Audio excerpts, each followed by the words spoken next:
चर्चा करने वाले हैं भोजपुरी, जिसको लेकर लगातार लंबे समय से संघर्ष कर रहे हैं हमारे भोजपुरी जनजागरण के अध्यक्ष संतोष पटेल जी। लेकिन इतना लंबा संघर्ष होने के बावजूद भी अभी तक भोजपुरी को जो भाषा है उसको संवैधानिक दर्जा नहीं मिला है। इन तमाम मुद्दों पर हम बात करेंगे संतोष पटेल जी से। संतोष पटेल जी, स्वागत है आपका। जी नमस्कार, धन्यवाद। आपके संतोष सर, चैनल के दर्शकों का भी अभिवादन है। जी, संतोष जी, मैं पहले शुरुआत करूँ क्योंकि मैं आपको लंबे वक़्त से जानता हूँ। मुझे याद आता है कि हम 13-14 में शायद आपसे बात करते थे। 10-11 साल तो मैं ही देख रहा हूँ। एक लंबा-चौड़ा संघर्ष है। दिल्ली में 24-25 बार आपके धरना प्रदर्शन है और तमाम तरह की जो कह सकते हैं कि आपका प्रयास है, लेकिन अभी तक भोजपुरी भाषा को संवैधानिक दर्जा नहीं मिला है। कैसे देखते हैं आप इसको? सर, भाषा मनुष्य के द्वारा मनुष्य को दिया हुआ सबसे बड़ा उपहार है। जी। भोजपुरी भाषा एक लोकल भाषा नहीं, एक वोकल भाषा नहीं है कि या एक ग्लोबल भाषा है। और सरकारी आंकड़ों की माने तो यह तकरीबन 30 देशों में मौजूद है। भारत सरकार ने भी इसको स्वीकार किया है संसद के पटल पे। जी। आज कई विश्वविद्यालयों में भी भोजपुरी की पढ़ाई हो रही है, रिसर्च हो रहा है, शोध काम हो रहा है। बिहार सरकार ने यहाँ तक कि सहायक प्राध्यापक की भी भर्ती की है। जो नई शिक्षा नीति आई है उसके अंदर भी स्थानीय भाषाओं में एलिमेंट्री लेवल तक पढ़ाई करने की बात की गई है। जी। तो भोजपुरी भाषा में भी बिहार या उत्तर प्रदेश या झारखंड और भी जो क्षेत्र हैं जहाँ पे भोजपुरी भाषा भाषी रहते हैं, जैसे आसाम, पश्चिम बंगाल वगैरह, दरअसल यहाँ परेशानी क्या है कि देश की आजादी के बाद से जब देश आजाद हुआ तो संविधान के 8वीं अनुसूची में 14 भाषाएं थी। जी। सरकार ही कहती है कि कोई ऐसा मापदंड नहीं था, कोई ऐसा मानक नहीं तय किया गया था, कोई ऐसे पैरामीटर नहीं तय किए गए थे। जिस तरह से उस समय देश की व्यवस्था बनी, हर क्षेत्र से लेके भाषाओं को डाल दिया गया। बाद में करके उसमें तकरीबन 22 भाषाएं। अब दिक्कत यहाँ ये आ रही है कि भाई भोजपुरी को अगर हम शामिल कर देते हैं 8वीं अनुसूची में, जी, तो भोजपुरी जो अभी भी गिनती की जा रही है हिंदी के अंदर, उनकी संख्या बल को हिंदी के साथ जोड़ा जा रहा है, वो वहां पे बोटलनेक है। क्योंकि भारत सरकार चाहती है यूएन की भाषा बने हिंदी, और भोजपुरी भाषा भाषियों की संख्या आपको मैं बताऊं सर तो तकरीबन 20 से 25 करोड़ है। एक लार्ज नंबर, 20 से 25 करोड़, यस, एक बहुत बड़ी संख्या है। क्योंकि आप देखिए ना, बिहार, उत्तर प्रदेश, झारखंड, पश्चिम बंगाल, असम, और जी इनका माइग्रेशन जो हुआ है विभिन्न तरह से, जो माइग्रेशन है, आप गुजरात में जाइएगा तो सूरत का पूरा इंडस्ट्रियल, जिस इंडस्ट्रियल इलाके में आप जाएंगे, लखनऊ में आप चले जाइए, पंजाब, लुधियाना, पंजाब के लुधियाना में चले जाइए, दिल्ली में देख लीजिए। आज एक ऐसा मैंने भोजपुरी भाषियों की संख्या है जो कि राजनीति को भी प्रभावित कर देती है। मुंबई में भी देख लीजिए, तो पॉलिटिकली तो ये भाषा इतनी स्ट्रांग है कि आप देखें कि इस भाषा के कंस्ट्रक्ट जो लोग बने वो पार्लियामेंट तक गए। शायद ही कोई ऐसी भाषा हो जो कि मनोज तिवारी जैसे व्यक्ति को पार्लियामेंट में भेज देती है। शायद ही कोई भाषा हो जो रवि किशन को भेज देती है। शायद ही कोई ऐसी भाषा हो जो दिनेश लाल यादव निरहुआ को पार्लियामेंट्रियन बना देती है। आप इस बात को कम मत आंकिएगा, लेकिन चूंकि मूल जो समस्या वो ये है कि भोजपुरी के को अगर आइडेंटिटी दे देते हैं, उसको अलग से एक 8वीं अनुसूची में दर्ज कर देते हैं, तो जो हिंदी के संख्या बल का जो हवा खड़ा किया गया है, वो हवा जो है खत्म हो जाएगा। संतोष जी, जी बताएं। जी, इसीलिए बार बार इस भाषा के विरोध में, इस भाषा के जो विरुद्ध जो है हमारी जो मांग है, जो हम लोग इस भाषा के पक्ष में खड़े हैं, उनको तवज्जो नहीं दिया जा रहा है। तीसरी बात है कि देखिए इस भाषी जो बरतते हैं, उन्हें अपनी भाषा की अस्मिता से जुड़ना पड़ेगा, उनको समझना पड़ेगा। क्योंकि क्या है कि आप बिहार और उत्तर प्रदेश में आप देखेंगे तो ये कहा जाता है, क्या कहा जाता है कि हमारी मातृभाषा हिंदी है। अरे भाई, हमारी मातृभाषा हिंदी नहीं है, हिंदी हमारी विकास की भाषा है, उसके प्रति बहुत ही हम सम्मान रखते हैं। हिंदी से भी हमारा सम्मान है, भारत की अन्य भाषाओं से भी सम्मान है। लेकिन मेरे कहने का तात्पर्य ये है कि जिस भाषा की अपनी एक संस्कृति है, जिस भाषा के बोलने वाले इतने लोग हैं और इस भाषा की इतने सारे चीजें मौजूद हैं, इस भाषा के लोग किसी दूसरे देश में भी गए तो वहां आज राष्ट्रपति प्रधानमंत्री बन गए, वो मॉरिशस गए, फिजी गए, ट्रिनिडाद गए, लेबर ऑन एग्रीमेंट गए, वो ब्रिटिश की कॉलोनी हो या फ्रेंच की कॉलोनी हो या फिर पुर्तगीज कॉलोनी है, जहां भी गए वो लोग कैरेबियन कंट्रीज में भी गए, तो इस भाषा को, इस संस्कृति को लेके गए और अपने आप को स्थापित किया। जी, संतोष जी, मैं आपसे जानना चाह रहा हूँ कि इतना लंबा संघर्ष आपका हो गया अब तक, मैं देख रहा हूँ बहुत सारे साल हो गए। किन-किन नेताओं से अब तक आपकी मुलाकात इस भाषा को संवैधानिक दर्जा दिलाने के लिए हुई है और किस तरह का रिस्पॉन्स मिला है? क्योंकि कुछ दिनों पहले भी मैं आपको देख रहा था कई नेताओं के साथ में और कई मंत्रियों के साथ में भी आपके फोटो वगैरह मैंने देखे हैं, तो उसके बारे में थोड़ा बताइए। देखिए अमन जी, जब जंतर मंतर पे धरना देते हैं तो हम लोग कभी किसी को इस तरह से निमंत्रित नहीं करते। जो लोग स्वेच्छा से आते हैं, ये सोशल मीडिया का प्रचार है, हम लोग बहुत साधनहीन लोग हैं, बहुत संसाधन नहीं है, लेकिन ये थैंक्स टू सोशल मीडिया कि हम लोग इसके माध्यम से एक अपना आंदोलन खड़ा किए और वो आंदोलन जो है सफलीभूत भी हो रहा है, लोगों तक पहुंच भी रहा है। एक ऐसा जन जागरण जो नाम है तो वो एक सेंसिटाइज भी करने का काम कर रहा है। अब धीरे धीरे लोगों को जिस तरह से उनकी अस्मिता से विलग कर दिया गया था, अब वो अपनी भाषाई अस्मिता, उसकी संस्कृति, क्योंकि क्या है ना, भाषा एक आपकी आइडेंटिटी है और इस आइडेंटिटी से जुड़ने का जो है एक आपको मौका मिलता है। तो हम लोग के आंदोलन में शुरुआत में आप देखेंगे तो महाबल मिश्रा जी भी आए, अली अनवर साहब आए, संजय जायसवाल जी जो कि अभी पार्टी बीजेपी के प्रमुख सचेतक हैं सदन में, वो भी आए, जो बिहार बीजेपी के अध्यक्ष थे और बेतिया से मेंबर पार्लियामेंट है, वो भी वहां आए, धरना पे भी बैठे, धरने में हमारे साथ भी रहे और जाके पार्लियामेंट में सवाल भी किया, अली अनवर साहब ने भी किया। उसी तरह आप देखिए कि आरपी मंडल जी भी आए जदयू से, फिर कांग्रेस से जो है मनोज राम आए।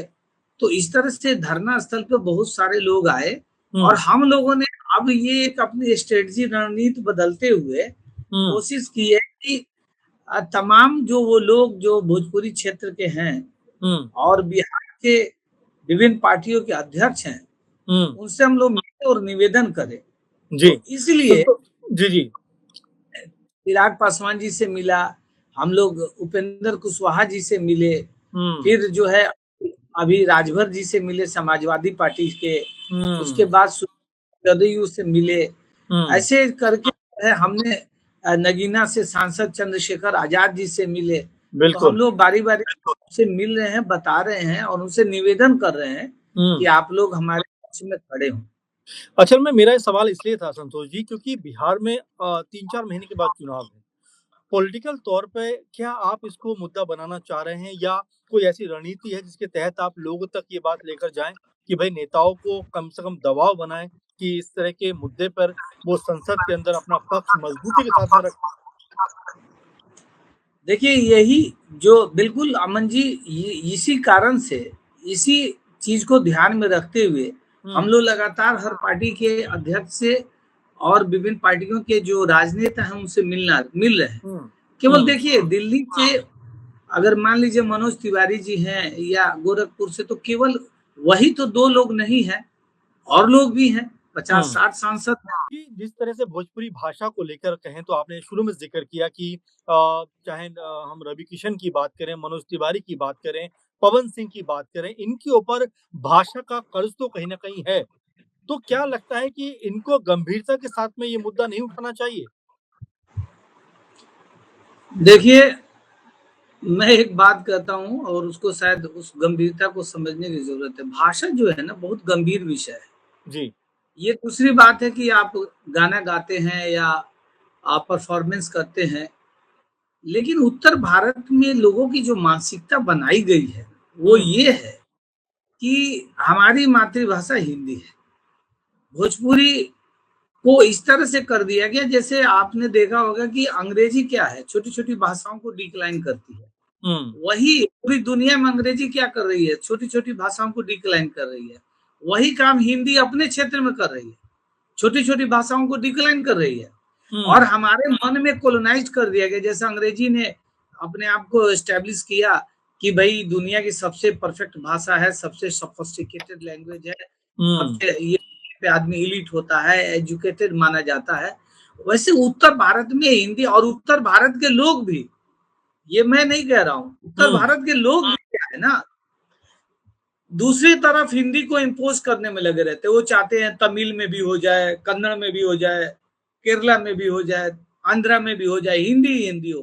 हुँ, तो ये जो आत्ममुग्धता है ना हिंदी की, ये हुँ, मुग्धता में हमारी भोजपुरी की जो है, एक तरह से सप्रेशन हो रही है, उसको दबाया जा रहा है। हुँ। और इसको सर पूरे सिस्टमैटिकली बनाया गया है, स्कूल से हुँ, कॉलेज तक, विद्यालय से राजनीति तक। भाषा हुँ, राजनीति नहीं हो पाती है उत्तर भारत में, क्योंकि उत्तर भारत में घोषित कर दिया गया कि नहीं जी यहाँ तो हुँ, हिंदी ही है। लेकिन ये बात सच नहीं है, ये आधा हुँ, सच है। हुँ, रही बात मनोज तिवारी की, तो मनोज तिवारी किसी पार्टी से बंधे हुए हैं, रवि किशन जी किसी पार्टी से बंधे हुए हैं। अब उनके अगर पार्टी की स्टैंड ही नहीं है कि भोजपुरी को मान्यता देना है, हुँ, उनके पार्टी का स्टैंड है कि भाई हिंदी को यूएन की भाषा बनानी है, तो भाई संख्या बल बनी रहनी चाहिए। तो हुँ, मनोज तिवारी जो है पार्टी से, क्योंकि पार्टी से राजनीति में आए हैं, जी, ठीक है, वो भोजपुरी से उनका अपना एक कद बना, लेकिन वो पार्टी के बदौलत जो है राजनीति में है। कल पार्टी उनको बाहर कर दे तो आपको याद है कि कभी वो समाजवादी पार्टी से भी खड़े हुए थे, गोरखपुर बिल्कुल, से जमाना खत्म हो गया। जी, तो ये अभी जो पूरे देश में एक व्यक्तिवादी राजनीति चल रहा है, हर पार्टी में एक व्यक्ति का जो है दबदबा रहता है और वही राजनीति को लीड करता है। तो हुँ, जो दूसरे लोग हैं वो इंजन के डब्बे की तरह होते हैं, इंजन हुँ, कोई और होता है। तो उस डब्बा को निकाल के बाहर कर देंगे, कोई और डब्बा आ जाएगा। संतोष जी ये लास्ट कोई में मेरा है ना। जी, जी। संतोष जी लास्ट में मैं बस ये पूछना चाहूँगा कि भोजपुरी भाषा को संवैधानिक दर्जा दिए जाने के पीछे नहीं दिए जाने के पीछे एक्चुअली सबसे बड़ी वजह आप क्या देखते हैं? ये पॉलिटिकल एक वजह है या लोगों का जुड़ाव उस तरह से नहीं हो पा रहा है, जैसे होना चाहिए? देखिए सर, दोनों बातें हैं। भाषा का राजनीति तो होता है, politics of language always be in India. हुँ, और राजनीति इस तरह से की जाती है, राजनीति इस तरह से की जाती है कि यहाँ बताई जाती है कि फला भाषा नीचे है, फला भाषा ऊपर है, फला भाषा इलिट है, फला भाषा सबल्टर्न है, तो इनकी भाषा ये है तो छोटी है। तो ये चीजें तो चलती रहती है, भाषा का हुँ, अभिजात्यपण तो है। हुँ, लेकिन साथ ही एक बात और है कि जो जुड़ाव कैसे हो, मैं तो वही कह रहा हूँ ना, जुड़ाव तब होगा जब उसको रोजी रोटी के साथ जोड़ा जाएगा। हुँ, लोगों के दिमाग में जब आपने पहले से ही, आज आजादी के 75 साल हो गए और आप लगातार कह रहे हैं कि आपकी मातृभाषा भोजपुरी नहीं है, हिंदी है, हुँ, ठीक है, हिंदी है। और हिंदी प्रदेशों में भी हिंदी से ज्यादा मुखरता से अंग्रेजी है। तो हुँ, वहां क्या है कि फिर लोग कहे मैं भोजपुरी की ओर क्यों जाऊं। लेकिन आदमी की आइडेंटिटी तो खत्म नहीं होती है। हुँ, जब शादी होगा, ब्याह होगा, मृत्यु होगी, जन्म होगा, पर्व आएगा, त्योहार आएगा, छठ आएगा, जीवती आएगी, कई तरह के त्योहार आएंगे, तो आप वहां तो कोई तरह के गीत नहीं गाएंगे, गाएंगे तो भोजपुरी के ही। शादियों में वही गाएंगे, बच्चों का जनेऊ होगा तो वही गाएंगे। हुँ, आपके जो उसके उसके मुताबिक आप जो विनिमय करते हैं उस क्षेत्र में, जो व्यापार करते हैं उस व्यापार में, तो वही भाषा है। जी, भोजपुरी मौजूद है ना जी। बिना बिना उस भाषा के वहां ट्रांजेक्शन तो नहीं हो रहा है ना। तो हुँ। सारे कुछ करने के बावजूद भी ये लोग जहाँ गए भोजपुरी भाषी लोग मजबूती से अपनी भाषा और संस्कृति को लेके गए। आप तो दिल्ली में देख ही रहे बिल्कुल। हैं। आज हर जगह छठ हो रहा है, हर जगह पूजा हो रहा है, हर जगह भोजपुरी का कार्यक्रम हो रहा है और मोर ओवर भोजपुरी मैथिली अकादमी, मैथिली भोजपुरी अकादमी है दिल्ली में। तो सरकार हुँ, ने भोजपुरी को हुँ, पहचान भी दी है कि अकादमी बनाया है। हुँ, अकेडमी बनाया है तो कहीं न कहीं उस भाषा का एक अपना सिग्निफिकेंस है, तभी तो अकेडमी बनी। अकेडमी का मतलब क्या हुँ, होता है? अकेडमिया। मध्य प्रदेश में भोजपुरी अकादमी बनी है तो कहीं न कहीं मध्य प्रदेश में एक अच्छी संख्या बल है ना भोजपुरी भाषी। बिल्कुल, बिल्कुल। और जब तक अगर उसमें अकादमिक चीज़ नहीं होगा तो अकेडमी कैसे बनेगा? तो हुँ, ये चीज़ है कि अभी जो भाषा का जिस तरह से जुड़ाव अब हम लोग तो बोडोलैंड वाले तो है नहीं कि बंदूक उठा लेंगे, मणिपुरी वाले है नहीं कि बंदूक उठा लेंगे, हुँ, गोरखालैंड वाले है नहीं कि बंदूक उठा लेंगे क्योंकि आप बाद की भाषाओं को देखो, तो कुछ भाषाएँ उस तरह से जुड़ी। अब डोगरी है, एकदम से बिना कोई आंदोलन के जुड़ गई, बिना किसी आंदोलन के। आप सिंधी भाषा को देखो, उसका कोई क्षेत्र भी नहीं है। लेकिन बिना कोई आंदोलन के चूंकि आरएसएस के साथ जुड़ी थी तो उन्होंने फटाफट अटल बिहारी वाजपेयी का प्रस्ताव आया तुरंत हो गया। तो हुँ, अब भोजपुरी भाषी प्रदेश जो है वो बड़ा विद्रोही स्वभाव का प्रदेश है। तो उस प्रदेश में आप ये बात देखेंगे, महसूस करेंगे। वो आप देखिए मंगल पांडे की जमीन है, वो आप देखिए वीर कुंवर सिंह की जमीन है, आप हुँ, वो पे देखिए चित्तू पांडे की जमीन है। जब पूरा देश आजाद नहीं हुआ था तो वहां पे आजाद बलिया में बागी बलिया हो गया था, हुँ, जगदीशपुर आजाद हो गया था। तो आपको ये भी पता होगा कि बक्सर की जो युद्ध हुई उसे युद्ध से तो पूरा भारत जो है कि एक तकदीर बदल गई। पूरे भारत को उस दिन से कंपनी सरकार ने अपने अंडर ले लिया।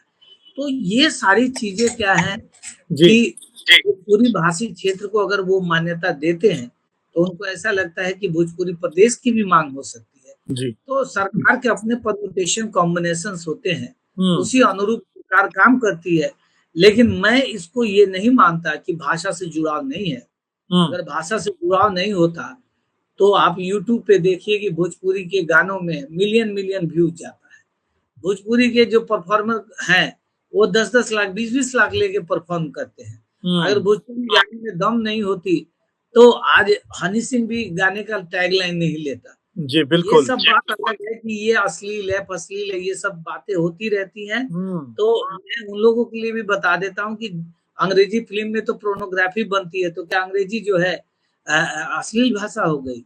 हुँ, स्पेनिश में भी पोर्नोग्राफ़ी की इंडस्ट्री है, वहाँ एस्टेब्लिश इंडस्ट्रीज़ हैं, वहाँ फ़िल्म जगत है पोर्नोग्राफ़ी का। तो उससे कोई भाषा अश्लील-वश्लील नहीं होती, अश्लीलता हमारे दिमाग में है जी। और अश्लील जो चीज़ें हैं, उसमें और इरोटिसिज़्म के बीच में एक पतली-सी मेम्ब्रेन्स होती है, उसको समझना ज़रूरी है। हुँ।